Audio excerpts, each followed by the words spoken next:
People had gone about their day, unaware of the mysteries that lay just beneath the surface of what they thought they knew. Deep in the murky waters of the Congo River, a creature moved, unseen, the Mokele Mbembe. Descriptions were few and far between, but they all told of a beast whose massive body slid through the water with ease. A long neck stretching above the reeds like something straight from the age of dinosaurs. Some claimed it was a prehistoric relic, a creature that had survived long past its time. Others dismissed it as mere fantasy, a tale spun by those who had ventured too far into the jungle and let their imaginations run wild. Yet no one had ever brought back proof. No bones, no body, no photographs. Explorers ventured into the heart of the Congo River basin, risking their lives to uncover the truth. They returned with little more than the smell of decay and stories of strange footprints left behind in the mud. Was it real or simply a shadow of the jungle, a figment of fear and wonder? The answer remained elusive, as deep and dark as the river itself. The Mokele Mbembe continued to haunt the corners of the world, its mystery slipping through the cracks of time, waiting for someone to find it. The Congo had kept its secret, as it always had. Far across the sea, on the windswept islands of Orkney, another legend waited in the mist. The Nukalavi, a creature so grotesque it seemed as if it were born from the nightmares of the earth itself, a being with no skin, its muscles and veins exposed to the elements, its body half horse, half man, roaming the land and waters with terrible purpose. It was said to bring sickness, storms, and death wherever it went. Its presence was not always seen, but it was always felt, a shiver in the air, a sudden unease that settled in the bones of those nearby. The Nukalavi moved silently, never revealing its true form, yet the destruction left in its wake was undeniable. What did it seek? What power did it have? Was it truly a demon of the sea, summoned to cause ruin? Or was it something more, something ancient, a force of nature, long forgotten? Though no one had ever truly seen it, its presence lingered in the stories of the island, passed down through generations, like the wind that howls through the Orkney night. Still, the question remained unanswered. The Nukalavi kept its secret, as the sea kept its depths, hidden and unknowable. And far to the west, deep in the forests of the Pacific Northwest, there moved a figure so large, so elusive, that it had become the subject of countless legends. Bigfoot, a creature towering and covered in thick, dark fur, its eyes glowing with an ancient intelligence. Bigfoot had been spotted countless times in the dense woods, but no one had ever truly captured it. No clear photograph, no irrefutable evidence, only blurry images, fleeting glimpses, and the giant footprints left behind in the dirt. Some believed Bigfoot was an ancient ape, a species long thought extinct, that had somehow avoided detection for centuries. Others thought it was something more, a figure born from the wilderness, its mystery a reflection of the untamed force of nature itself. Was Bigfoot real, or was it a legend, a tale crafted by the isolation of the forest, by the need to explain the unexplainable? Whatever the answer, the creature remained elusive, slipping through the cracks of reality. The forests of the Pacific Northwest held their secrets tightly as the mist continued to roll through the trees, hiding what was just out of sight, what was too wild to be understood. But far below, in the stagnant waters of Australia's outback, another legend crept through the murk, the Bunyip. Descriptions of this creature were as varied as the landscape it haunted. Some said it was like a giant crocodile, its eyes glowing in the dark, while others spoke of it as a massive dog-like beast that stalked the swamps. Its roar was said to be terrifying, echoing through the night and striking fear into those who heard it. Yet despite the numerous reports, no one had ever truly encountered the Bunyip. Only those who had lost livestock or ventured too far into the swamp spoke of it. The creature seemed to disappear into the water, slipping away without a trace, leaving only the fear it inspired behind. Was it a creature of flesh, born from the wilds of the outback? Or was it something older, something more mystical, a spirit of the land, a guardian of the swamps? Its presence remained a whisper, a fleeting shadow in the water, its roar fading with each passing night. The Bunyip's true nature was hidden beneath the surface, just out of reach, its story a faint murmur carried by the wind through the vast, empty spaces of Australia's wilderness.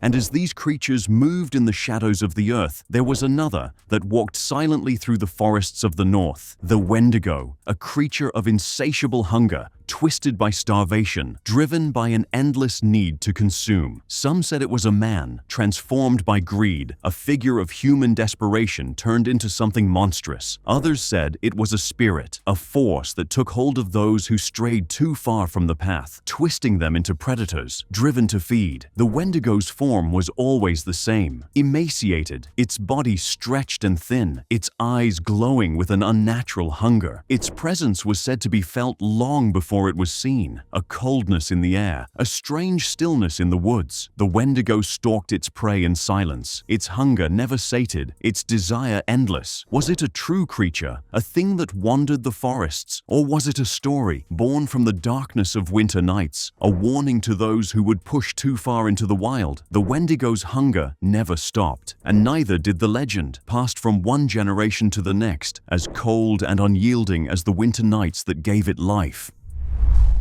In the far south, beneath the frosty peaks of the Andes, there is said to be a creature that moves in the shadows, the chupacabra, a name whispered in fear and dread across Latin America. Descriptions of the chupacabra vary. Some say it is a reptilian beast with spines along its back. Others describe it as a creature with the face of a dog, its eyes glowing with malice. It was first reported in Puerto Rico in the 1990s, a creature that drained the blood of livestock, leaving only the corpses behind. Its hunger was unyielding, its presence terrifying. Some believed it was an alien, others thought it was a mutated animal, something born of human meddling with the natural order. But the truth was always unclear. Was it a monster that stalked the rural areas, or simply a misidentified predator, its actions attributed to something more sinister? The chupacabra moved in the shadows, as elusive as the truth itself, its legacy lingering in the night, just out of reach. To the east, in the wilds of Siberia, there's another creature that has haunted the snow-covered forests for centuries. The Almas, a creature much like Bigfoot, but unlike the giant ape of the Pacific Northwest. The Almas is often described as a wild man, covered in thick fur, living among the mountains and caves. It is said to be a distant relative of humans, a primal, primitive version of the species, lost to time. Siberian folklore speaks of the Almas as a hermit, a beast that avoids human contact, but is sometimes seen on the edges of the forest, watching from afar. The Almas has been spotted by hunters, but no one has ever captured it. The creature is said to have great strength, moving silently through the snow, disappearing into the wilderness before it is ever truly seen. Was it a man long lost to time, a remnant of an ancient human species, or simply a figure born from the isolation of the Siberian wilderness? The Almas haunts the forests, its existence a mystery that drifts between the realm of myth and reality.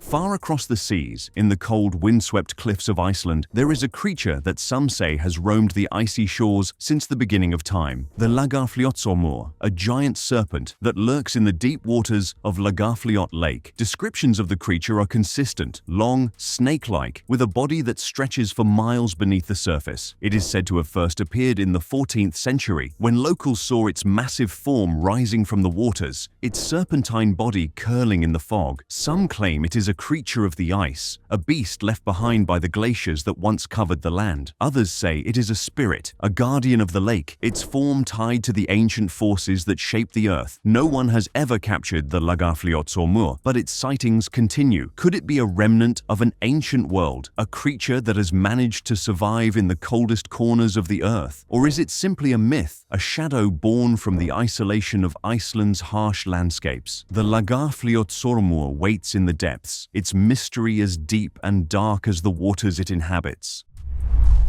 To the east, where the jungles meet the sky, another legend stirs. The Jersey Devil, a creature of the Pine Barrens in New Jersey. It is said to be a winged beast, with the head of a goat and the body of a kangaroo, its eyes glowing in the dark, its screech echoing through the trees. The story of the Jersey Devil dates back to the 18th century, when a woman named Mother Leeds, cursed by her own misfortune, gave birth to a monstrous child that grew into the creature known today as the Jersey Devil. Some say it flies through the night, preying on the unwary, its presence felt in the eerie silence of the forest. Others believe it is a cryptid, a creature that haunts the barren, untouched parts of the New Jersey wilderness. No one has ever caught the Jersey Devil, but its presence has been felt, seen in fleeting glimpses, and heard in the screams that pierce the night. What is it? A creature born of curse, a mutation of nature, or something more sinister, a being of the night that is neither fully animal nor fully human? The Jersey Devil's story continues to haunt the forests, its origins lost to time, its true nature still unknown.